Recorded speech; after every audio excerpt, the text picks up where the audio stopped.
I think. Oh, we live now. We We live. live now? Yeah, we All live. right. Okay. Well, welcome to our house. Yes, we are. Welcome to the bathroom. No.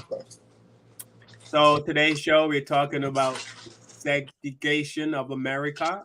Strategically, it was strategically put in place. Some people say that's not true, that America is not racist. But Who said that? okay, since you asked that, Tim Scott.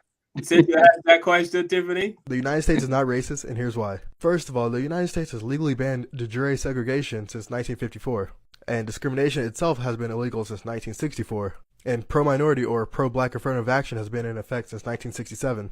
And 7 of the 8 wealthiest groups in America are actually populations of color. And people do not understand that the United States has spent large amounts of blood and money to get rid of the injustices that were done in the past. And in America, 94% of people approve of interracial marriages, whereas just 60 years ago, there was only 4%. And compared to other countries, we actually are not that racist. But I do find it interesting that a country so racist would take in so many immigrants and would have the second highest population of black people outside of Africa. But let me know what you think. Do you think America's a racist nation, or do you not? Let me know in the comments. There you go, Tiffany. America is not racist. And this is coming from a young whippersnapper. Yes, it is. Okay, well, we understand. Poor baby. All right, here you go. In the middle of the 20th century, the city of St. Louis, Missouri, and the United States federal government condemned and demolished the neighborhoods in downtown St. Louis where African Americans lived, displacing thousands. They built the Gateway Arch. They built a university, interstate highways, hospitals, and middle-class housing that was unaffordable to the former African American residents. Those who were displaced then relocated to the few other places available, converting inner-ring suburbs like Ferguson into new segregated enclaves.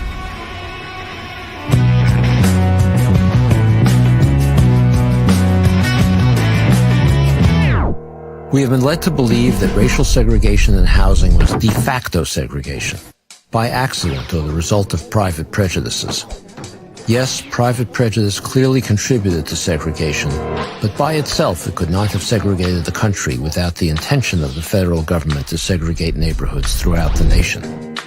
If, however, we understand the accurate history, the history that was once well known but we've all now forgotten, that racially segregated patterns in every metropolitan area like St. Louis were created by de jure segregation, racially explicit policy on the part of federal, state, and local governments designed to segregate metropolitan areas, then we can understand that we have an unconstitutional residential landscape. And if it's unconstitutional, then we have an obligation to remedy it.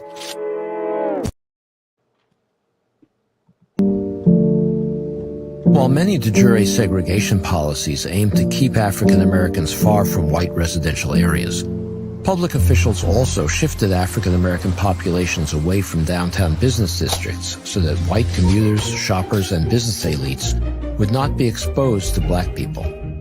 This was accomplished with slum clearance.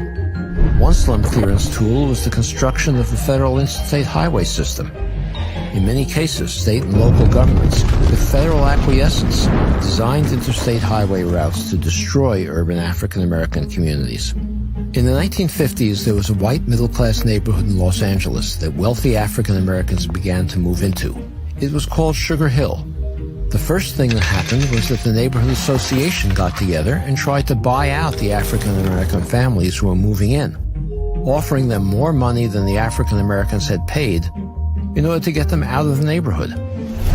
When that didn't work, white homeowners tried to enforce a legal agreement prohibiting them from living in the neighborhood. And when that didn't work, the city council then decided it would be an African American neighborhood. It rezoned it for multiple family housing. It eventually became a slum. And then the Santa Monica Freeway was built to clear that slum to destroy the neighborhood. So these policies all worked together in an unconstitutional fashion to segregate Los Angeles. In 1957, Bill and Daisy Myers were able to purchase a home in Levittown, Pennsylvania, the Levitt Company's second large development. When the mail carrier discovered that he was delivering mail to an African-American family, he let everyone in the neighborhood know, and as many as 600 white demonstrators soon showed up in front of the Myers' house, pelting the family and their home with rocks. Law enforcement stood by as this happened. For 2 months, rocks were thrown, crosses were burned, the Ku Klux Klan symbol was painted on the wall next door. Some policemen stood with the mob, joking and encouraging its participants. One sergeant was actually demoted to patrolman because he objected to orders he had been given not to interfere with the rioters. In 1951, World War II veteran Harvey Clark, his wife Janetta, and 2 small children rented an apartment in all-white Cicero, a suburb of Chicago. When the Clarks refused to leave, a mob of 4,000 rioted, raiding the apartment, destroying the fixtures, and throwing the family's belongings out the window onto the lawn where they were set ablaze.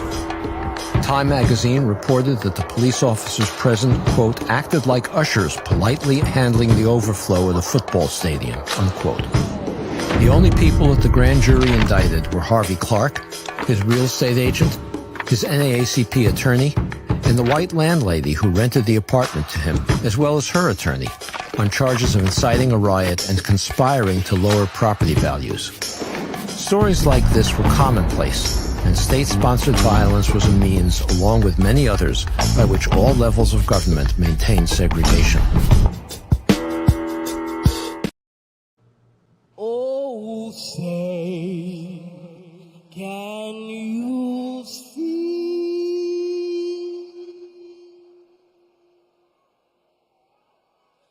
by the blood in the streets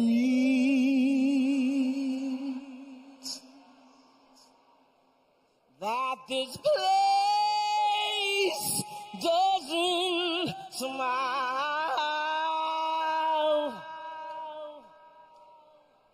on you, colored child,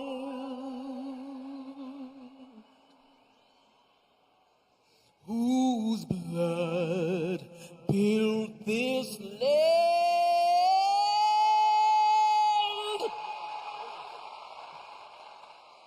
with sweat and their hands.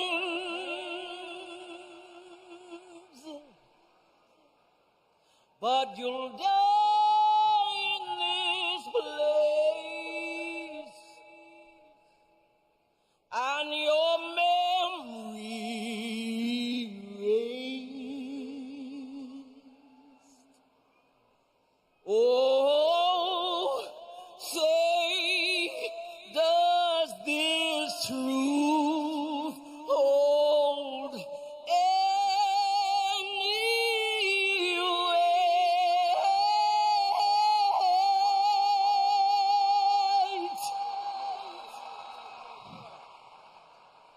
This is not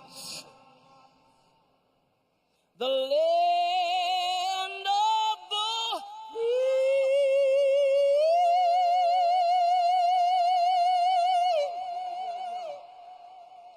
but the home of the slave.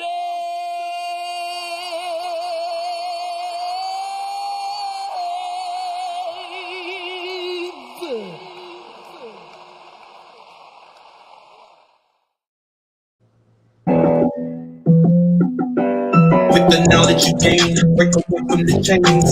We helping you grow the Black Therapy Show. You be in a safe space, dealing with the black trauma. We unpacking and inspecting all our baggage and drama. Cause we gotta unite, no more killing each other. It's time to see a new future for my sisters and brothers. You know it, Kevin, Carl, and Tiffany. You have an epiphany. We'll give you everything you need to handle the enemy. We be giving you empathy, we gon' challenge you mentally. The right conversation so you grow exponentially. We built your penitentiaries, we built all your food. Gave us brainwash education, just making us fool.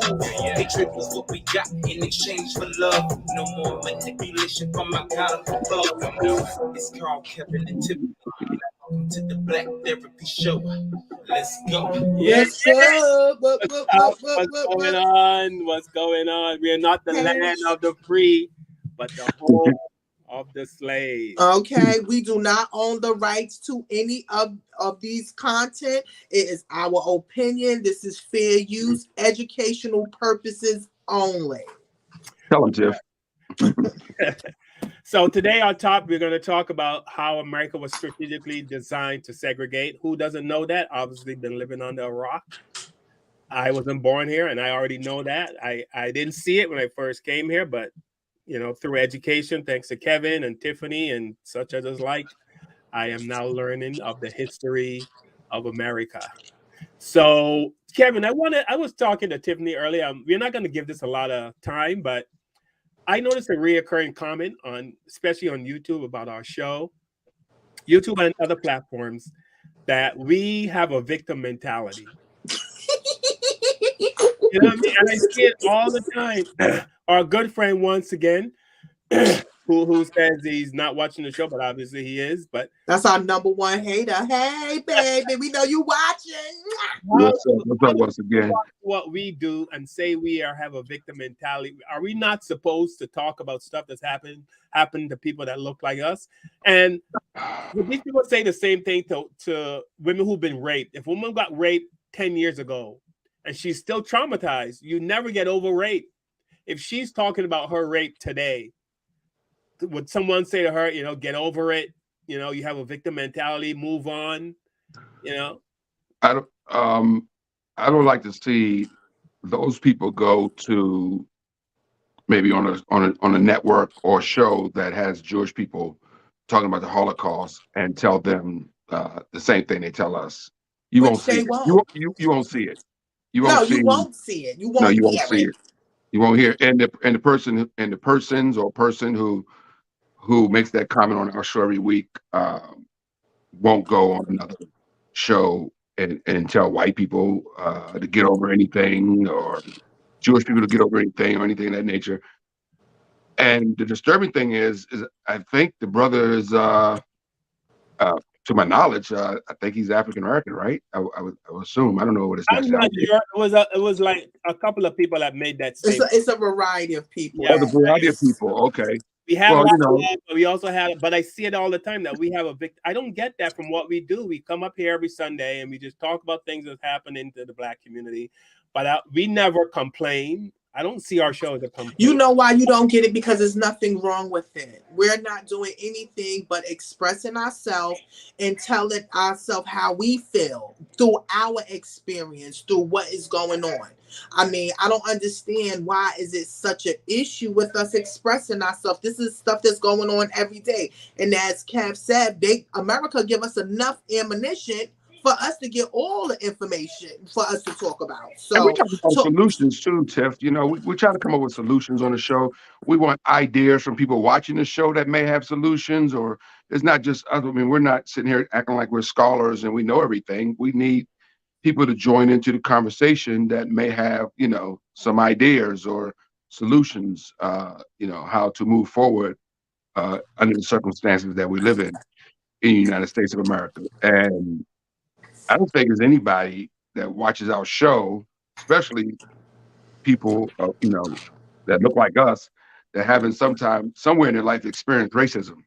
So if it's people that look like us that's saying that, that's very disturbing, considering 9 out of 10 they've dealt with racism, several times in their life living in this country. So yeah. So we No, need to just sit to the corner and say nothing and just let it just pass on by. That's what we're supposed to do. That's exactly what I was saying. We're not able to have the conversation. Right. Everybody else can have a conversation. But we can. As Black people, we need to shut up, huh? Right. The LGBTQ can have a conversation. Every group that's being oppressed, can have a conversation. But as soon as Black people start to talk, we have. And you're right, what you just said, Carl. We're not the only group. I mean, there's probably a show like this on YouTube or somewhere on social media that talks about the needs for the Hispanic community, like I said, the Jewish community, other communities have, all different cultures. The Asian culture has their channels. They don't, I mean, so it's not just, us that comes on social media and talk about these issues, There's a whole network, Urban View, on that comes on, 7 days a week, 24 hours a day, and they do what we do here on our show. They have a conversation. They have a conversation, talk about solutions and things like that, and what's going on in the world. And we're not making anything up. I mean, the clips you just showed, Carl, That wasn't made up. That's a reality. Yeah. Those are facts, you know. Yeah, it's It's like documented facts we didn't make up segregation. We're talking about it because it still exists. today. It's, you know, it still exists. I mean, Tiffany, if you don't mind, Tiff is in the state of Georgia right now. Am I correct, right? Yes, I I mean, come am. I'm on. in Georgia, the Carolinas. Yes. Well, we know what the hell goes on in Georgia on a regular basis. It's one of the most segregated places in America. And it still is, and it still is. It still is. I know you're there now, and I travel to Georgia all the time as a performer. I see it. You know, I mean, you go to stores, you don't see, you know, black people and white people hanging out at cafes and in the stores together and stuff like that. I mean, most gathered, you may see a few people gather at a show or something like that, but even that's not even that much, you know. So we're still you can Google for yourself if you're skeptic how many places in America right now that are still very segregated places, you know. But you don't Yeah. see a lot of mixture going Or they on. have their areas, the sundown towns. If you don't believe that, you can look it up as them too. You know, Yeah. where they are separated. The suburbs is actually for the white people. They don't want to, like you say, intermingle with us. You just saw the video. They don't want to be around us, the stores or anything. But I do want to, let me put this out real fast so people know what segregation is. It's the action of separating people historically on the basis of race and or gender. Segregation implies the physical separation of people in everyday activity in professional life, and it is exercised in civil rights also. So we need to know the meaning and know that this has been going on for a very long time, and I believe it's going to be going on for probably another 100 years until we start doing what we're supposed to do as people of color. Black people, let me say that because they are mixed, you know. Hey, Carl, can I say this real quickly? It pisses me off, man, because the people that watch our show and then leave these comments, they won't go over to right-wing radio and listen to that rhetoric that's against people that look like us, you know, and say No, they won't. anything. You know, Rush Limbaugh is gone now, but the guy made millions of dollars. You know, then you got the Sean Hannity show and all these other guys out here. One guy I listened to, he's so disgusting. Mark Levine. Yeah. You ever listen to him? You heard of him before? Yeah, I listen to him. Yeah, Mark Levine. That dude, man. Yeah. Man, that dude's disgusting. I mean, you know, so you got all these right-wing nut jobs with radio shows. They got millions of views. We don't have millions of views. These guys got millions of views and makes millions of dollars spitting out rhetoric and racism and on a regular hate. basis That's on their what it is, shows. hate. But you would not go on their show and leave nasty comments for them. But you come on they're our not show gonna leave it for them. No, they're gonna and leave say it for stuff for us. us. Yeah, so it's just, you know, it happens. So we're known to have a hater mentality. That's one of our problems as Black people. We have a hater mentality because I'm sure most people that are saying what they're saying are probably Black people. I don't think we have that many white viewers, to be honest with you. So I think it's a lot of Black people that's just hating on us. It's ours, but it's all right. We love y'all too. I don't. Sitting in y'all dysfunction. Look, you said you know. Yeah. You know, you know what? You guys remember Sister Soldier, right? Yeah. I know. I love Sister Soldier. She's my first power to the people. That's what they call me. They be like, "What you doing, Sister Soldier?" Yeah. All right. Excuse me.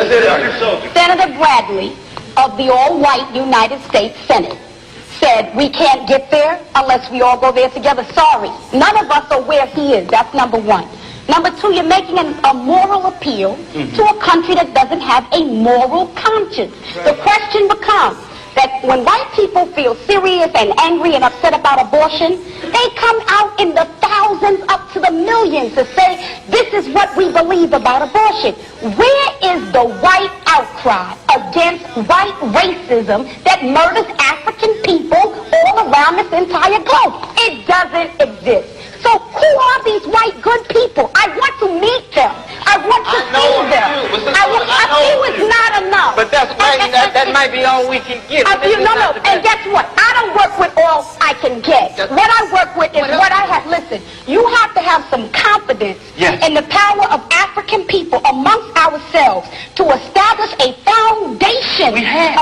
We haven't. We have utter chaos in our cities, and you got to say that. You can have a program. I'm not saying we've built a lot of institutions, and those institutions have not been effective. The majority of millions of African youth in this country are dying mentally, dying spiritually, dying emotionally, dying academically, and you may have a program, Mr. Brown may have a program, but what we got to talk about is an American government that tracks millions of African people who don't go to your program, don't go to Brown's program, millions of African people, not only here, but all around the world. And if we are not honest enough to say who are our friends, who are our enemies, to know what a friend is, to know what an enemy is, we will constantly be trying to get into people's parties, to shake our butts with them, to get them to like us, and that's not the question. The question is, what can we build amongst ourselves to secure ourselves from our enemies so that we will be able to survive into the future?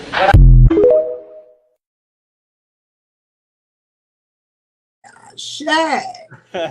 We want to give a shout out to Sister Soldier. Sister Soldier, she has stepped away from the limelight. She's more of a grassroots organizer. She works more with her community, because she saw them streets. Them streets is horrible. That was back in the 80s, and that stuff still holds today. Yeah, it still holds today. She did an interview about 5 years ago with the Breakfast Club, because she does not do interviews. So if we ever want her, we're gonna have to pay her to get up here.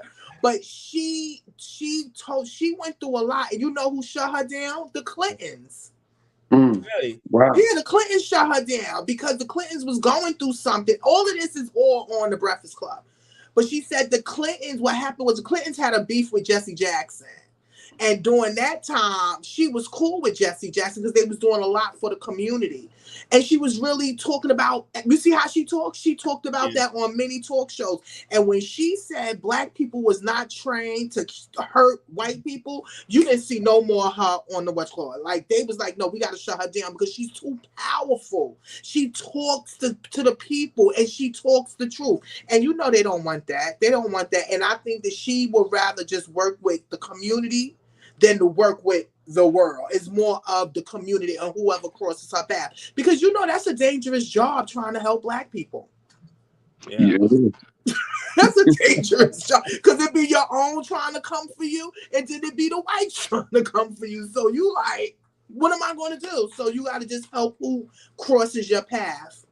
We just talked about that last week with Ice Cube, right? I mean, Ice Cube has just as many brothers hating on him right now as he does white people, So if Ice Cube can get it, and Sister Soldier can get it, we can get it, Yeah, and we're gonna get it. We're gonna get it. We're gonna get some haters. That's just part of what we do. So people that think that's how the world go round. Yeah. We need you. We need you. It's a positive and a negative, so we need it. Do we need to be more like Sister Soldier, or is she too militant, or is she too hardcore? Because we tried the easy way, right? Dr. King tried the easy way, turn the other cheek, we shall overcome, that kind of thing. What you mean by hardcore? She's just honest. She tells the truth. Not by my opinion, she's not hardcore, but I'm sure, but by mainstream. Oh, they call her probably radical. Right, exactly. She's telling the truth. That's all right with me. All of us need to be like her, right? That's what I'm thinking. All of us need to be like her. I don't think that changes anything, though. I think I can't keep thinking of her name right now. What's the white lady that we love? That's always on. Jane Elliott. I think until we get more Jane Elliott's in the world fighting for this cause, and it's not enough Jane Elliott's. Jane Elliott is a small minority, right? We need more. And she's a senior too. We need more Jane Elliott's, and we need younger Jane Elliott's out here. Not in the numbers of 100. I'm talking about millions. Or this never ends. Like I joked about last week on last week's show. 50 years from now, our grandkids gonna be doing the same show right now. You know, Right. the Black Therapy show gonna be run by our grandkids 50 years from now when we're no longer here because there's it's not going to end. Racism is not going to end because it's not meant to end. Because it's meant to keep a certain people in power, and not certain people have power, and they're always going to have power, and they're not going to let it go. They're going to And fight. They'll right. destroy this country before they let some. Before they'll destroy this country before they let us be equal. Have one up on them. Exactly, they'll destroy it. And that's why you had President Trump, because there you go right there. That guy was in a position to destroy this country as we know it. And he's done a lot of damage, and he's still a front runner to win in 2024. Right. He's a dangerous dude. Yeah. You And know, there's many like him, and that's the point that we're making. Is many people out there like him that think like you do. I don't know if Carl told you. No, I'm out here, as you said, in one of the racist states, one of them, them in the states, and you can see the history. You see that white people are coming on these tours, like yes, they coming to see these plantations. They coming to see these slave houses. They bringing their children. You understand what I'm saying? Now, my thing is, are they wanting it to come back, or are they teaching their children the history so they will understand why Black people go through what they go through? What do y'all think? that's a good question, Tiff. You want to go first, Carl? I think they want some white people want to learn the history, because I assume that all white people know racism in and out. I assume they knew all the deviant things that white people do. I assume they knew all the little thing, all the all the terrible things that were done. But I'm finding out, and this is from a group that I told you guys I'm part of, that we meet every Thursday. They genuinely have no idea. They don't, because they don't care. It doesn't bother them. It's out of sight, out of mind. If they don't see it, they don't bother with. They're not around a lot of Black people. They don't care. And they're genuinely in shock when I tell them stories. Genuinely in shock. Then I tell them stories about when I told them a story about being pulled over by the police, and I was crying because my uncle had died, and I was crying. I was driving, so my car swerved a little, and the cop pulled me over, and I'm crying and bawling my eyes out. The cop didn't care. He pulled me out of the car, put me in handcuffs. Then he brought another cop, and they searched. He didn't give a shit. He didn't say, "Hey, how you doing? Are you okay?" You know what I mean? And they were genuinely shocked that a police officer would treat someone like that. But that does not shock me. I don't understand how they're shocked. I'm surprised by what you're saying, actually, Carl, because I don't know how they exist and don't know that this happens. Like, what rock are you living under? How do you not know Under a what goes white on? rock. How do you know what's going on? That's funny. I mean, like, everybody. You ever you're a comedian, Carl. Yeah. You're a stand-up comic. You've been in a club after the show where you're probably one of the few Black people in the venue, and a drunk white guy comes up and tells you a Yeah. racist joke, Yes. like it's okay. Yes. But the alcohol has made him think that it's okay to tell you the most racist Black joke. And he didn't invent that Black joke. And he's been telling that joke forever. And somebody told it to him. And that Black joke's been floating around the white community forever. And it's the stupidest jokes. Like a white dude came up to me one time after a show. He goes, "Hey, how come Black people here don't move and are sitting on the back of a motorcycle?" Like, what the fuck? Like, it's not even remotely funny. Like, I just looked at him. I just walked away. Like, Y'all be killing me. Y'all be telling me these stories of y'all white friends. I mean, that's but why he's I not don't my have no friend. white He was friends. just a guy. They're not our friends. They're not our friends. Oh, associates, They're not clients, associates. Sometimes they're just look. Somebody You came could be to a Black the show. artist. We're Black. You could be a Black artist, for example. You could think of the most blackest artist there is out there. He has a white fan base. Miles Davis had a white fan base. Usher has white fans. Michael Jackson had white fans. Prince has white fans. Jill Scott has white fans. You go to a Jill Scott show, there's going to be some white people there. Everybody loves us on stage and we perform. So what Carl is saying, what I'm saying is, Tiff, is when I go out and do my shows, no matter where it's at, it's going to be white people in the audience. It's going to be black people in the audience.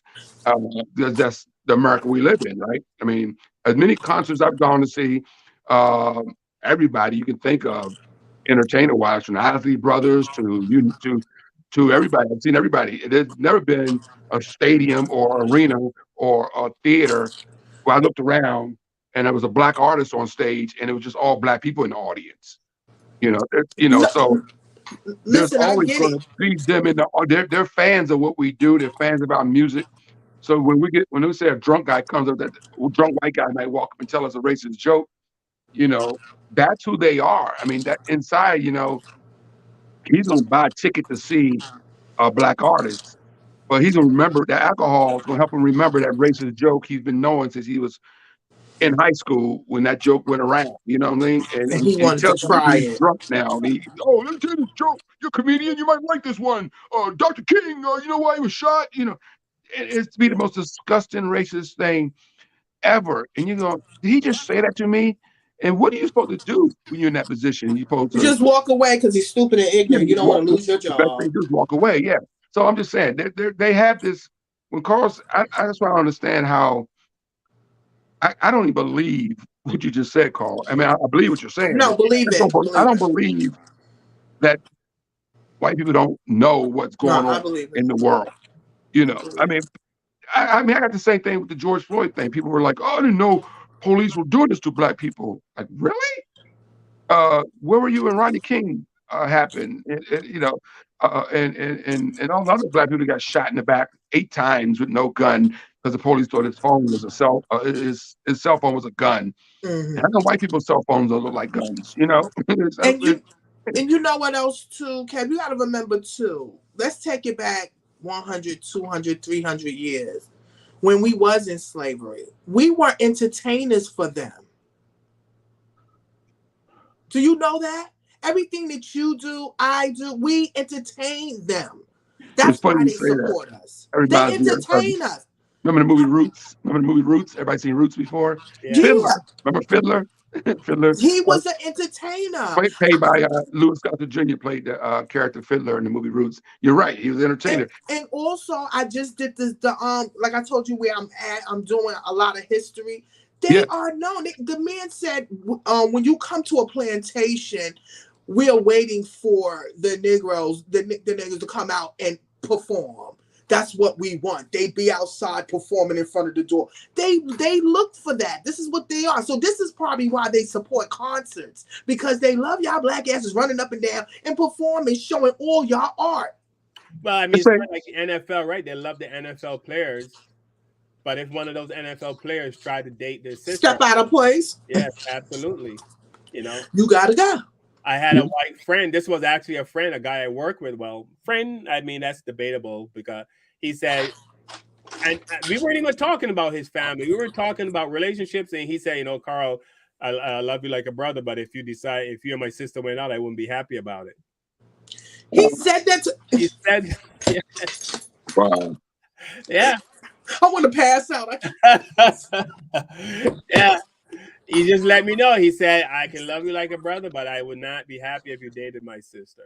At least he was honest. Sister. I didn't even know he had a sister, but he just felt the need to let me know that. And that is a white man's fear. Is a black man dating their daughters. They are white lily white daughters. I was watching, I was on TikTok early today, and I don't know if you guys seen this on TikTok. They had these animated things of dead people that's telling their stories or how they died. Have you seen this one? I haven't seen No. Oh, wow. On TikTok, it's a computer, generated computer of the person. Like they'll have Kobe Bryant, and it looked like it'd be like a computer version of Kobe Bryant, but he's telling you how he died. So I'm scrolling through TikTok today, and there was one of a guy, and I can't think of his name right now. I should have saved it, sent it to it. But he says, my name is so and so, and this is how I died. Um, my my girlfriend's father told me he didn't want me to date his daughter, and we were having an argument. He went upstairs, came down for shotgun, and shot me. So this actually happened, and I got to find that and send it to you guys. But yeah, That's so I'm talking about deep. TikTok. So yeah, so this guy was saying it was actually him telling his story how he got killed. And he said, I was dating my girlfriend. She was white. Her dad didn't like it. We were arguing back and forth. He went upstairs, got a shotgun, came downstairs and shot me. That's how I died at the age of 23. So yeah, I forgot the guy's name, but yeah, that was on TikTok today. So hey, yeah, And you try to it's be dangerous. for you try to be, how's it? You try to be for love. You want people to love whoever they want to love. I salute that love. But because of the way we live today, the mindset of a lot of white people, white fathers, but they're not in that mindset of love is love. They just don't want it to happen. Okay, so they're going to say stuff, they're going to do stuff. So my thing is, if you're going to date somebody of another color, please make sure, because when you're dating them, you're dating their family. So if they are racist as hell, you're best to run fast. They will give you a message in the beginning. So our number one fan says, of course I'm watching. He says, I have this debate with many different channels. He said the difference is that Jews don't use the past to justify their present day circumstance. So he's saying that Black people use their past to justify. I don't know what he's talking about, because they mention the Holocaust all the time, and that's what pushed them not to go back. So why would he say that? They fight, they lean on that. That's what pushes them to go to live on. So they don't. The first thing they do is say you're anti-Semitic. Right. If you say anything against it, so what do you?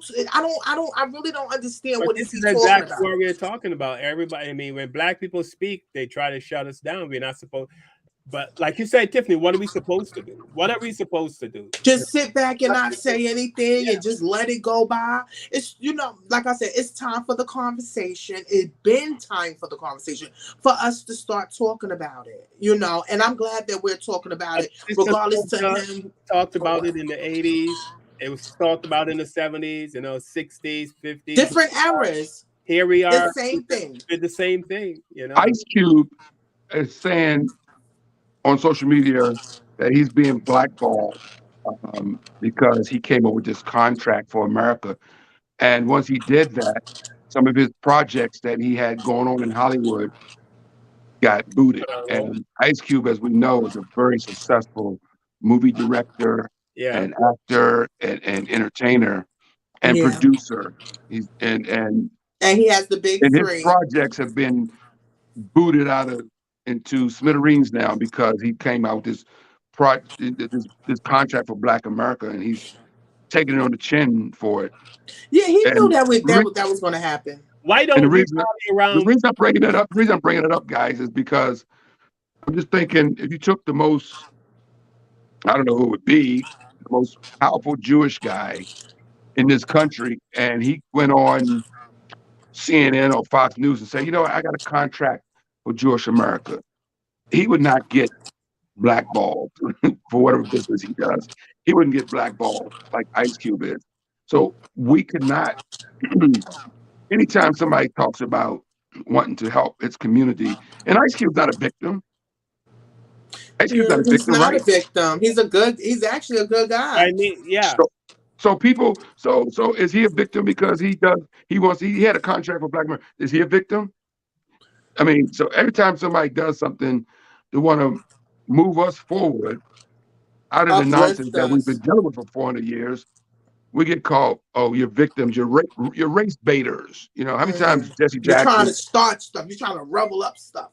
Jesse Jackson called a race baiter. Dr. King was called a race baiter. All these guys, you're race baiters. You're this, you're that. We just want peace. We want equal. We want to be equal. We don't want to feel like you're going to judge us when we come into a bank because of our color of our skin.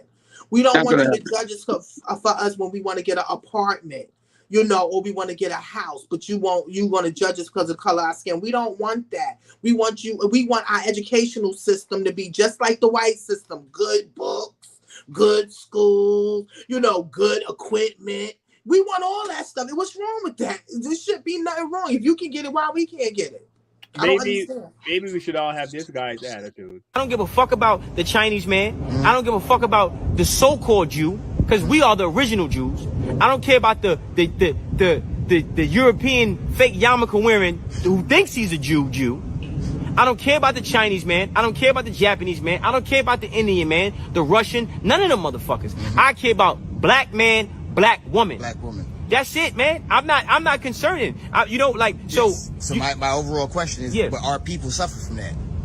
Because they look outside themselves. But again, so that's what I want you to touch on. What's the issue? You just ignore it. Is it an insecurity? No, you don't. Fuck it. You don't see. You don't worry about nothing but who you are. You see, these people feed off our energy. So when you don't give energy, when you don't give attention, I'm not trying to figure out how you feel about me. I don't give a fuck about you. I told a lady today in Starbucks. Not Starbucks, sorry. This little bullshit coffee spot in the hood. I'm like, yo, look, man, you being passive aggressive, bro. I'm not doing business here. You're a guest in Harlem. So before this place gets closed down, give me my fucking money back, and I'm taking this coffee. Fuck you. We have to go and start learning how to be unapologetic.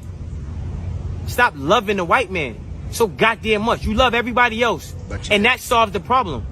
You don't see no white fucking women out here running around with dreadlocks, trying to be us, but we want to be them so bad.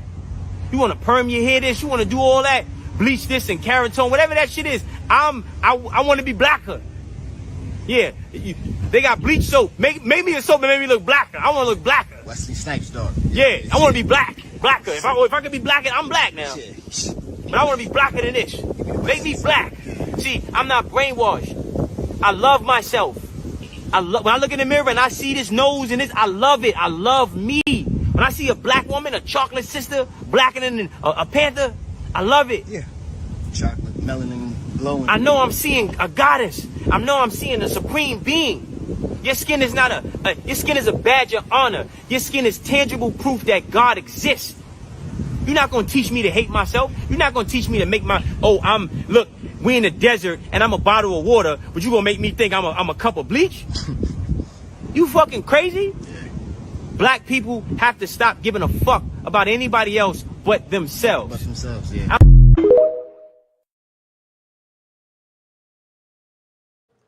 On some things, he was wrong on a few things. There are white people with dreads. There are white people who want to be black. There are white people we're the most copied people on the planet. You know what I'm saying? Very, very few. Would you see a white woman put on an afro wig or a dreadlock wig because she got an important meeting coming up, or because she got an you're right. No, but we are the most she's not doing that people. for a meeting, but she'll come to a fashion show, because I saw a couple of white women on my show come to the show, and you should see them. You'd be like, look at these white women. They be having afros. They get their hair specially braided. It's like, you like my hair, girlfriend? Yeah, but that's just that small segment, right? Yeah, it is small, but yeah, we won't see that. But I'm gonna be honest with you. He's very honest. Why are we worrying about them when they're really not worrying about us? I mean, think about it. Like Kev said, he can't believe that they really don't know.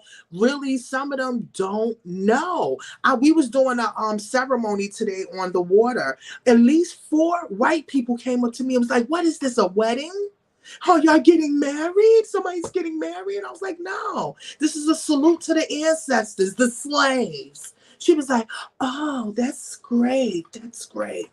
You know, so they don't know. They nosy though. They want to know what's going on, but they don't know because they don't care. We're not an everyday worry or struggle for them. Yeah. Wow.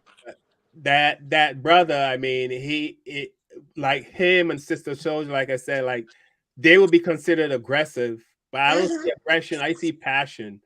I thought we see passion. I do. Yeah, I see passion. I don't see. Yeah, but other people see troublemakers. Right. You're making our blacks upset. What's wrong? I like them the way they are, especially they like them quiet and not saying too much. Us right now just sitting here having this conversation is talking too much probably for a lot of white people. They're like, why? Or even for our own black people, because black people probably like, leave it alone. We're fine. We're good. Why are you talking about it? You're right on both. You're right on both, Tiff. Yeah. And, well, we couldn't have this I know it's conversation speechless. You like 50 years. We couldn't have this conversation 50 years ago about the FBI bugging us. You know what I'm saying? So our house be 50 years ago, our house be bugged right now by the FBI. What are you and talking they about? found out that they found out E. Edgar Hoover was half black. He was a mulatto. That's why he was so good at what he did, because he wanted to keep his little black secret. And he was a cross dresser too. Yes, they don't want to talk about that. And he was down for that separation, separating us. And to be honest with you, us talking about that also, I don't know if that was good or bad for us, because we had more when we were separated, because we had to produce everything our own. They said, I was watching, at the slave, I was literally on the slave plantation this weekend. And they said the master did not feed the slaves. The slaves had to figure out what to cook for themselves.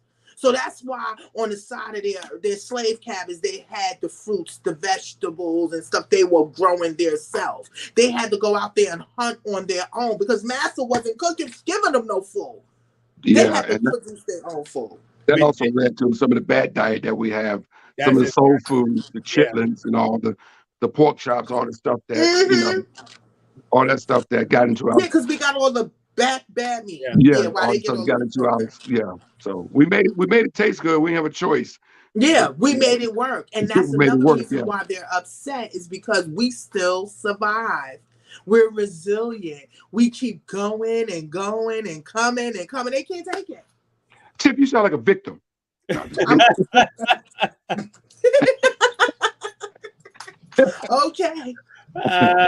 Victim. I'm a healthy victim, because we over it. It's past 200-300 years, 400 years. But we also got to honor our ancestors. We got to honor those people that walked before us, because if it wasn't for them, we would not be here. So we do salute Martin Luther King, but I bet you if he had more time on this earth, he'll probably be like, let's switch it back. Let's stay where we was at. Well, that's what he said before. That's what he said later in his life, that, he made that mistake. Do you see a lot of, and I see this a lot when I'm in Georgia, places like Georgia down south. I go to these neighborhoods, I see these big houses, and they're all, owned by Caucasian people. Do you see that generational wealth down there? Because it's all been passed down. No, it is. From generation to generation to generation. It is. It's generational wealth. It's so much. Again, I'm at this plantation that's been there since the 1700s. Wow. And it actually survived. And I think the fourth generation, the man wanted to run a road right through the plantation. And he said no. He said they ordered him bucks of money, but the family said no. They wanted to keep the place here so they can. I think this is in the 1930s. He wanted to keep the place there to make sure people know the history of slavery, the history of the colonial. He wanted to keep all that history in, and I'm glad. That was one of them nice white people that wanted to keep the history going, because we need to know our history, because if we don't know our history, how are we going to move forward? How? That's what I want to know. People that's calling us a victim. That's probably why people, you got to remember too, people that call us victim is actually victims themselves. They're going through something, so they try to push it out on us. We have to talk about it to move on. The hardest thing for me was going on a plantation. I would have never thought in my life. Have y'all ever been on a plantation? I've never been on one. Let me see. Have I been on a plantation? Actually, I'll take that back.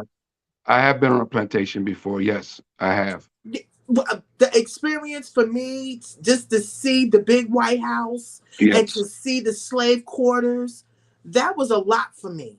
Yeah, you understand? I saw one in Virginia. Yeah, I went on one in Virginia.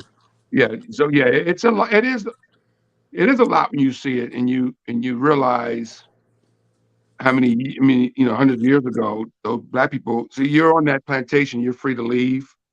And you stand in a nice hotel and you'll go out to dinner and eat a nice meal tonight. But and you think about your ancestors that didn't have that freedom, what they went through on that plantation. When you see that ground, you realize the bodies on that ground were how they were treated like Yes. less than human, and how many of them didn't make it off that plantation, and only in a box, and Yeah, have you ever wanted something done in your life and you say, you know what, let me go grab some people and force them to do it for free? You ever had that thought? we Carl, we don't yeah. have that thought. You know why? Because it was done to us. But I'm Now, saying, you like, have some people that is like that, probably. yeah, I mean, I'm trying to understand. Have you ever been part of a conversation with Black people and go, let's go to whatever white suburban neighborhood and just beat up some white people, or just go out, We would never do that. Have you ever had that conversation? No, ever? We would never do that because we don't. I don't want to go to jail for slapping a white person, please. But I'm saying that we've never had that. We don't think like that. We don't work on that level. No. We already have enough on our plate. Do you really think we want to go put some more on our plate by going to the suburban hood to go beat some white people up? That defeats the purpose. It's not even the thought that we have. We don't think like that. We don't work like that. Try to understand slavery, to try to understand how can you decide, I need some shit done. Let me just go friggin' thousands of miles to grab some people to work for free. What kind of mentality? Well, the mentality was we need to civilize them. Remember when they came over there and they saw us, we was out there free. We was out there enjoying ourselves. We was dancing. We was playing all our food. We was moving our heads. They was like, look at these people. We need to civilize them. And they strong. Look at them men. Oh my God. They was going in. They couldn't believe it. So they said, let's bring them over here and civilize them. And if you can look it up, it's right there. They'll tell you we needed to civilize them. That's what they wanted. Because don't forget, when Columbus came to America and he wrote a letter back to Queen Isabella in Spain, he said to her, they're very docile, kind of, simple people. They'll be easily enslaved, pretty much, he said. It'd be easy for us to conquer them and take all their stuff. So here these people are being hospitable to Columbus and his people, and these people are so nice to me, I can take all their stuff. Yeah. Gregory put a clip out that I saw recently. I have to send it to you guys so you can see it. And he talks about that, and he talks about the reason why, and it's because we come from a place of what's the words he used? I can't think of the words he used right now. When we come from this beautiful place of giving, Africa, the motherland, and it talks about Caucasian people being, basically from European caves, right? And the mentality of the European caves were survival and kill to survive. So when those two clash, they have a mentality of dominance and survival that they're born with because of that, where they come from. You understand what I'm saying? In so many words, I got to see Dick Gregory's clip. He explains it perfectly. Yeah. And because we didn't come from that mentality of, kill to survive, that's why they had the upper edge on us when it comes to, what they, have what they are, if I could just put it that way, without getting too gruesome into it. But yeah, I'll send that clip. You have to see it. We play it on the show in a few weeks. I'll send it to you. But it explains it all. He also talks about the hurricanes. Most hurricanes start in Africa, land, stuff like that. It was a hurricane. And how, and Dick Gregory is an amazing person. He talks about the hurricanes always follow the waters of the slave ships, of the slave ships. And he made a very good point. He says a hurricane will go all the way to Maine, but there's never been a hurricane in Canada. And Canada is right next to Maine, he was saying. But he says Canada's never had a hurricane, but it goes all the way to Maine. It's a very interesting thing what he was saying, and it made a lot of sense. It's the ancestors, the hurricanes of the ancestors, uh, getting back at the white man. It's I pretty think deep it's what he was going on saying. now. It's pretty deep what he was saying. Yes. Yeah. What's up, Information Man? Information Man is checking in, saying peace and respect What's to up, our Information Man? What's up, man? brother. Yeah. So let me show this clip. You mentioned Is Dr. this one of your special No, clips? this is not a special Oh, clip. it's not one to piss me off. Okay. About the Negro. I mean, every other group that came as an immigrant somehow, not easily, but somehow got around it. Is it just the fact that Negroes are black?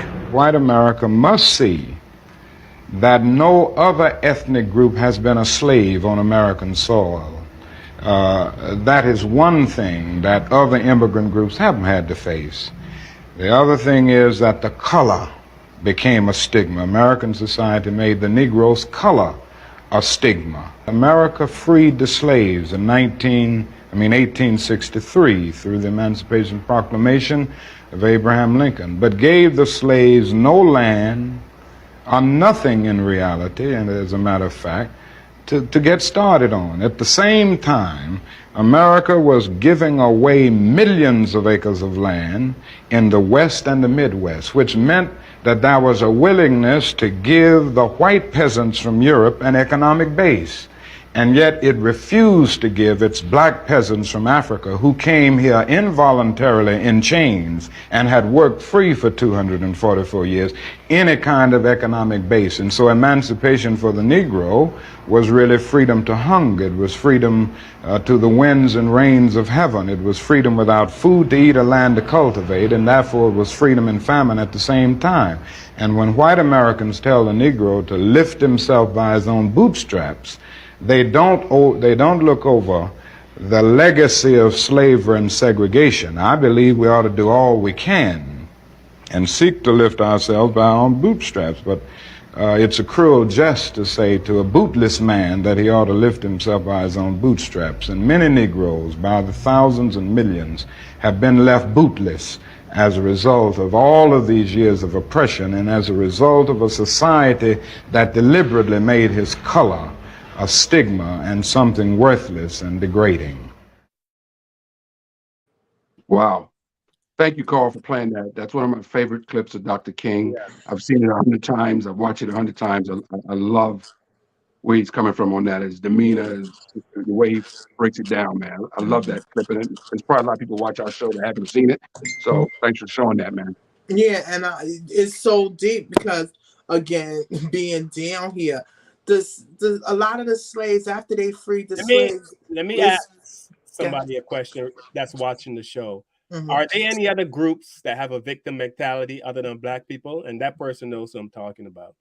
Are there any other groups in America that has a victim mentality other than black people? So you can answer that question. Yeah, we need to find. But a lot of the slaves, after they freed the slaves, do you know a lot of the slaves still stayed on the land up into the 60s and the 70s? Yeah. They family members still stayed on the land. They use the slave houses as tenant houses now. Like, are you serious? And they didn't think anything was wrong with this. Man, I just think about a guy like Dr. King, so brilliant, and all the things that he brought to this planet in his short life, his short time on this planet. How many times was he called every name in the book bad by people? Mm-hmm. And for the people that don't know, and I know a lot about Dr. King, I've done my research. I'm not saying I'm smarter than everybody on this panel. I'm sure a lot of people done their research. Dr. King didn't have a lot of black support for a long time. Black people, a lot of the black leaders were against him. They wanted him to be quiet and shut up. And they were scared. And he had a lot of black resistance from powerful black people. So it means nothing to me when people watch our show and criticize us, because Dr. King was criticized a lot more than we ever would be Jesus was criticized. criticized. Exactly. Crucified. So Dr. King got it all the time from his own people. You Not can't just help white people, but his own everybody. people was in his ass on a regular basis about what he was doing was wrong. So you're a victim. You're doing this. You're causing trouble. So whatever, man. I'm so sick of it. You can't make everybody happy, and we also got to remember too, we can't save everybody either, and not everybody is going to see our vision or feel our vision. But it's all good, because regardless of what, we still going to be on the Black Therapy Show talking about the latest issues of Black people. And we'll be here next week. Yeah. And the following week, and the week after that. Okay. All right. So I asked if there are any other groups in America that they would say have a victim mentality, and the response I got was, that is a complex question. It seems that many groups and individuals want to be victims. Again, Black people have a unique position in this country. That really still didn't answer my question. But Dr. King just told you, Dr. King just explained that we're the only group here in this country that was enslaved. Hispanics were enslaved. The Holocaust did not happen. The Holocaust did not happen at the hands of white America on this grounds. If it did, they'd be in the same boat as us. That's why there's so much resistance, because it happened. Slavery happened on this land, and that's why there's a pushback, on teaching history, since social media is blown up and it's all over now. But it's been a big pushback because they don't want, like Tiffany going to the plantation, to pay homage to the ancestors and to get that energy and then learn and to see, where all of this stuff happened. I know a lot of people take trips out to Africa, to the spot where the slaves were first put on the boat. I forgot where that was. The door of no return. A lot of people go there. I remember Oprah saying she went there. A lot of entertainers go there, and they said they just break down crying. It's so touching and to be in that spot and see that. Yeah. And they just said it was so emotionally, for them to, and you're not a victim when you feel hurt for where we come from and what happened in this country. And the resistance that still happens every day with people that just don't want change. Right. But it seems like people for some reason, I'm not sure what it is, but I think it's the Stockholm syndrome, like they say. For racism. You know what I mean? Like people don't believe that because we weren't enslaved, we shouldn't be affected. Because I wasn't enslaved. I am telling you, to this day, watching George Floyd be murdered right in front of my eyes still bothers me, still affects me. And I'll be honest, I'll tell you why. Because it was a Black man, and I know it was done to him simply because he was Black. If that was a white dude, that guy would have never stood on his neck until he died. Right. He did that because George Floyd was Black and he felt like his life meant nothing and he could get away with it. Yeah. That affected me. It didn't happen. I didn't know George Floyd, never met him. It just affected you as a Black man. Absolutely. You know what I mean? So last week was the I hate the word anniversary, but I guess that's what I used, was of the death of Sandra Bland, by the way. You was on my head, because just like you just said, how you felt, that's how I felt about Miss Sandra Bland. Her passing happened last week. She last week was been 8 years, 6 years, 4, 5, 6 years since she was murdered. So I saw that I meant to bring that up to the show last week, but yeah, and that, there's another woman and her killers were never brought to justice. They're still Don't on worry, she's gonna ride their spirit. Tiffany, are you complaining? No, I'm not complaining, because I don't. Are you complaining? I'm not complaining. This is I'm the last talking. time I'm gonna comment, because this person is starting to annoy me. So what, you blocked them? No, I'm not gonna block anyone. I'm not complaining. Put You know them what I on learned a today? timeout. You know what I learned today, Carl, on this show? I learned every day on this show, when we do this show every week, I learned something. I learned something I didn't know. Like, I've seen the Dr. King clip many times, but Carl played something earlier that I didn't know, and I learned. So I come on this show, I learn, I give knowledge that I have to people, and I learn things on this show. I feel good. We call it the Black Therapy Show because we're able to come here and air out our energy, our grievances, or we talk positive stuff, we talk negative stuff. I mean, we talk about negativity, we talk about positive stuff, Solutions. solutions. We do hot topics. Next week we're gonna talk about this serial killer in New York next week. Probably we just gonna get to it today. But I mean, we talk about everything on this show. It's not all about. It's not. I mean, 99% of stuff is racism. That's what affects us. And it still happens. But Tiffany will deal with racism, has dealt with racism, and will continue to deal with racism in her life, unfortunately. Same for Carl and Kevin Lee. We're going to deal with racism on a regular basis. There's nothing we can do about it. It's going to happen. So, yeah, we're going to talk about it, And Carl, don't let him or whoever it is, upset you, because then he wins. Yeah, You have a mission. You have a mission. Carl, you're the architect of this show. This is your show. It's our show, but you're the architect of this show. This is your baby.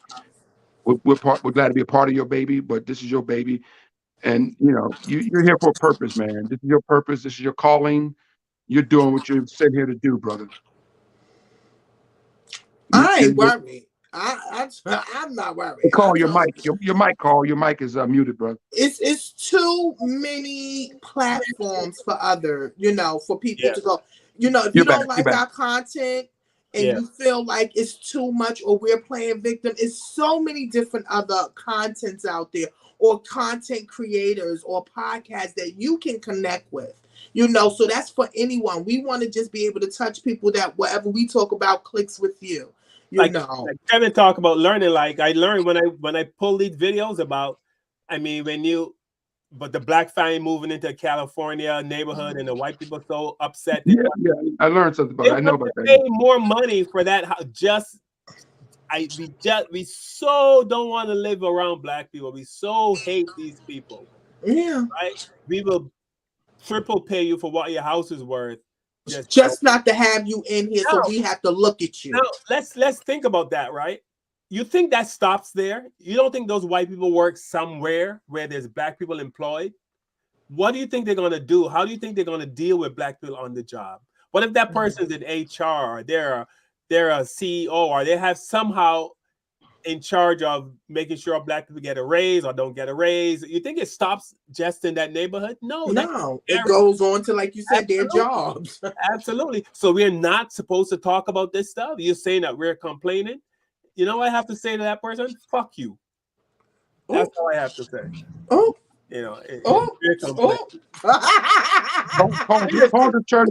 Carl just turned into Kevin Lee, ladies and gentlemen. Yeah. Why? Just turned into Kevin Lee. If you think that we are complaining, you think we come here every Sunday to complain? We don't have to be up here. We take our time because we want to talk to our people because we love our people. So if they have a problem with it, good. But Carl, you cursed. You got to mess up the algorithm. It's so many different, I listen to Joe Madison every Monday through Friday. As Joe Madison says all the time, there's like 3,000 channels on satellite radio. You can just turn the knob. Yeah. And go. If a song, we're on YouTube. You know how much stuff is on YouTube you can watch. Bad stuff, all of that. You can see all of that. Go watch it. Because it's like if you listen to radio and 3 songs come on, and you go, man, I'm jamming, and then a song come on you don't like, what do you do? Like, I ain't listening to that. I'm turning the knob. I'm pushing the button. But regardless of what is said, no one has ever said we're lying. That's the one Nobody thing. can say we lying because it's all documented. Remember, our white slave masters from back in the day, they made sure they wrote everything down. They made sure they let us know what they was doing, how they was doing it, how they was out.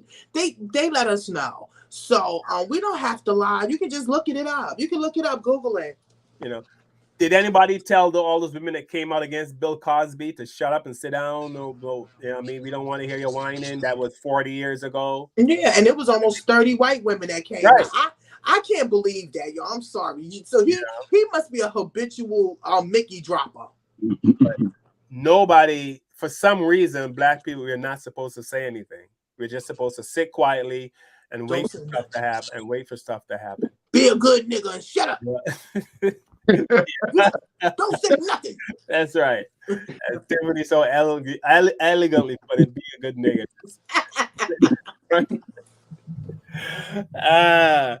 All right. Well, I almost said once again we came to this. Once again we've come to the end of the show, but I don't even want to say that name.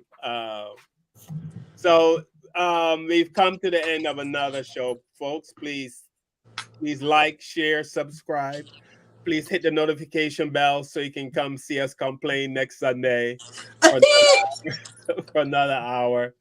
Tiffany, before we go, have you learned or you want to share anything before we sign? Well, I am in the Carolinas and Georgia on a history trip, and I am learning so much. And I'm not being a victim. I'm learning. I'm seeing what they wrote down. They got it on the walls, right? And what they did, how they did it and everything. So we're not victims, but I will push to my people. Please go do your history. It was more white people there than ever at these tours. We need to go on those tours. We need to go. I had a good tour with Mr. Gullah. Mr. Alfonso Brown. He took us on a Gullah tour, and he talked about Barbados. And I can't wait to talk about it next week. We have to do a show on Barbados. Was very huge in the slaves. Joe, let me tell you something, Kev. I did not know. I called Carl. It was like, Carl, your slave masters had something to do with the second slave master. He told me. Hey, let's jump on it next week, guys. Yeah, let's do it next week. I'm gonna see if I can get the king to come. It's a king. His name is King. I call him Ade, but he's the king of Oyotunji Village in Beaufort, South Carolina, and he knows so much history about the Carolinas, Savannah, everything, and they let us know so much. So yeah, for my people, please go do your history. Teach your children the history. Go out there because that will push them to be better and know that their ancestors came from somewhere. You understand? And they worked hard and they survived because we are here. If it wasn't for them, we wouldn't be here. They survived. So definitely get your education. We want to talk about the segregation. Look up the civil rights movement. It's there. They will tell you how they kept us separated. And now it's invisible separation. Before it was in our face where we couldn't go to the counters to eat. We had to sit on the back of the bus. We couldn't go in these stores. Now it's undercover. It's in our medical system. It's in the housing system. It's in everything in real estate. So now we have to do better for ourselves and for our future and make sure everything is, how you say, properly taken care of so your children don't have to suffer later on, because white people do it for their children. Like you said, all those houses is passed down houses. You understand? So we need to start doing that for our family. So we love you. Make sure y'all tune in next week so we can complain some more. Do your likes, your clicks, and share. And we want to help anyone that crosses our path. We're not looking, out there like that. We just want to help the ones that they want to know. They want to have that Black therapy tour. Kev, anything you want to share or that you learned today? Yeah. Tiffany stole a lot of my thunder, so I just want to say it's all good. I was going to say what you said. I think I think Black people need to put that on their bucket list to go to a plantation, to take a trip to the South, go to some of these plantations and stuff like that, and have a tour guide take you, somebody that knows the history, so you can see this, understand what happened, and have people and see where it happened, see where these slaves lived in these big houses and all this land where people picked cotton and Yeah. was forced to work, where they were forced to work to build the generational wealth that this country loves and so much and use so much. So it was all built on the back of people that look like us. So for all our haters, remember the billions of dollars that were made on the backs of Black people, not Jewish people, not Hispanic people, uh, not Asian people, Black people That's right. in the cotton fields made billions of dollars. Cotton, Capital, rice. They don't use capital B, rice. billions. Now think about this, billions. A billion today is Billions. a lot of money, but think about a billion 200 years ago. Free labor. Free labor. Yeah. So don't come at us with that BS. All right. So yeah, put that on your bucket list if you can. If you got the money or the time, or take your family. If you got young kids, take them so they can learn this history. Yes. Because if young kids learn their history, like take these tours like Tiffany took, they'll have respect for themselves as young teenagers. They won't get into so much trouble because they'll know where they came from. You understand what I'm saying? If they know their history and know what Black people went through, they'll make better decisions. They'll make better decisions in their life when they become teenagers, not to get involved in a lot of stuff that's going to get them sidetracked and get them in prisons and things like that, because that's all set up to take you down. So yeah, try to do these history tours like Tiffany's doing. That's amazing. I'm jealous, Tiff, because I know that history is so good for the soul to learn, and I had to do that again sometime in the future. I got to do that for sure, and maybe we'll do it together. Maybe we'll take a tour down there to one of these places and do our show from one of these places sometime in the future. That's it. All right. Once again, I want to thank everyone for joining us. Did you say once again? Oh. I did. Yes, I did. Information Man, thank you very much, brother, for checking up. Please, ladies and gentlemen, check out the Information Man show. He is a hot brother with a hot show. He's coming out of California. He's on every Sunday. I might get this wrong. I think it's 5 p.m. our time, but it'll be 3 p.m. Just look up the Information Man show on YouTube. You're gonna love it. He brings the information that you need, not that you want. He brings the information that you need, and he's been on our show several times. He's invited us to his show. We're trying to help any Black person that has a platform on YouTube, so we all can build our audience. So please check out the Information Man show. With that, I'd like to say thanks again. Also, I like to quote Bob Marley before I go. And Bob Marley said, "In the abundance of water, the fool is thirsty. Take from that what you may. In the abundance of water, the fool is thirsty." Nice. And I would like to quote Jill Scott, "We're in the land of the free, the home of the slave." I know people seem to think that when you have money, you're not enslaved anymore. That's the impression. Kevin, you're doing well. You're all over the place. You're doing, you know what I mean? You're doing well. You got a nice house. Why are you on here complaining? You drive a Beamer. You know what I mean? You're making all this big buck. Why are you on here complaining?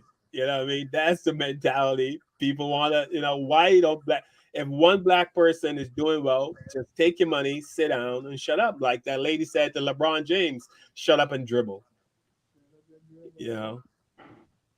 Once Black people get us, you know what I mean? Why they seem to think we shouldn't care anymore. But whether I have $1 million or $1 or $1 billion or $2, whatever, I'll still be here saying the same thing, because I have the mindset of Muhammad Ali, who said, "How can I be free on a hill in a mansion when my people are down there suffering?" They don't seem to get that, but we'll be here every Sunday, like Tiffany said, complaining. This is the complaining show after today. I can't hear you, Tiffany. Are you muted? Tiff muted. Tiffany? Tiff over here doing I a couldn't music hear video. you. Tiff is muted. I can barely hear you, Tiff. She's muted. You muted? You're not? Now. Oh, now we can hear you. You were muted before? Maybe I had my hand up under the mic or something. Oh, you probably did. That didn't look right. So thanks again, and please tell your friends and your family about our show. Like, subscribe, hit the notification bell, and that's it. We'll be here Sunday. See you Sunday. See you Sunday. And thank you all. We're out, folks. We love you, Kevin. Love you, brother. Tiffany. Love you, sister. Love you. Thank you, guys. Thank you. Thank you. Stay safe down there in that neck of the woods, Tiff. Yeah. Yeah. Tiffany, I'm in Savannah, Georgia. Okay. Tuesday. Wait. Who was it? When they ran that guy down and shot him? Where was that? Was that Savannah?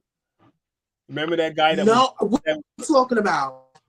Oh, you're talking about which guy that was shot and killed? The jogger that was shot and killed. Yeah, what was the that? guy that was jogging and they said he was looking in houses. Wasn't that? No, that wasn't Savannah. What part of Georgia was that? That wasn't Savannah, was it?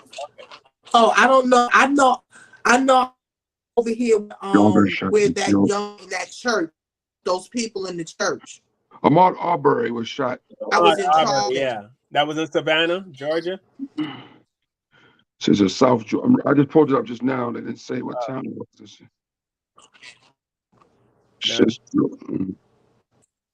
I'll find out. Yeah, I think it was Savannah. That's why. Interesting. Oh, well, be safe, Tiffany. You know it was Savannah, wasn't it? It was Savannah. Yeah. You know where to go or not to go in Georgia, right, Tiffany? Oh, can I say something real quickly? Can I say something real quickly? Yeah. There was a black lady that pulled over to get the baby. Y'all heard about that? No, I didn't hear about that. Really? Yeah. Did you hear about that? No. Is she okay? Look, this has been the biggest thing on social media over the last 24 hours. Some black lady over in Alabama saw a toddler on the side of the road, pulled over to get the toddler, and then nobody's seen her. She's been missing.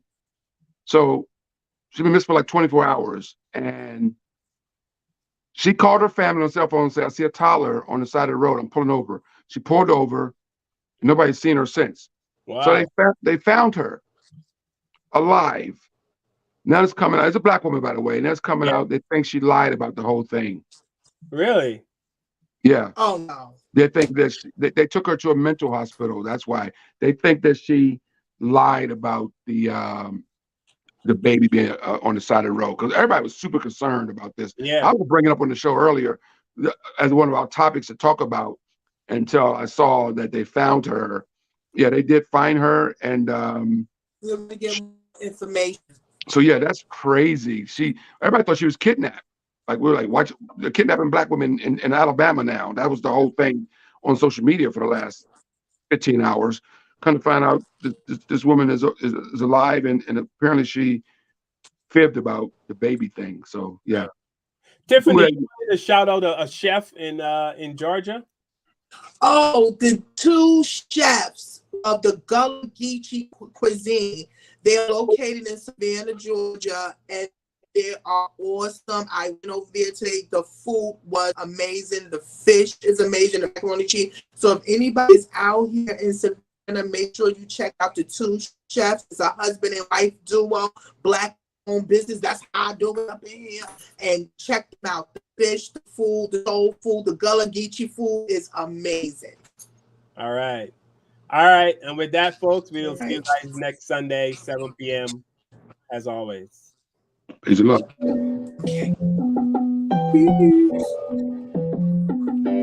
With the knowledge you gain, break away from the chains. We helping you grow the Black Therapy Show. In a safe space, dealing with the black trauma. We unpacking and inspecting all our baggage and drama. Cause we gotta unite. No more killing. It's time to see the new. For my sisters and brothers, you kept calling with the destiny. You'll have an epiphany. We'll give you everything you need to handle the enemy. We will give you empathy. We're gonna challenge you physically. The right conversation so you grow exponentially. We built your penitentiaries. We built on your schools. Gave us brainwash education, just making us fools. Hatred was what we got in exchange for love. No more manipulation from my God up above. It's Carl, Kevin, and Tiffany. Now welcome to the Black Therapy Show.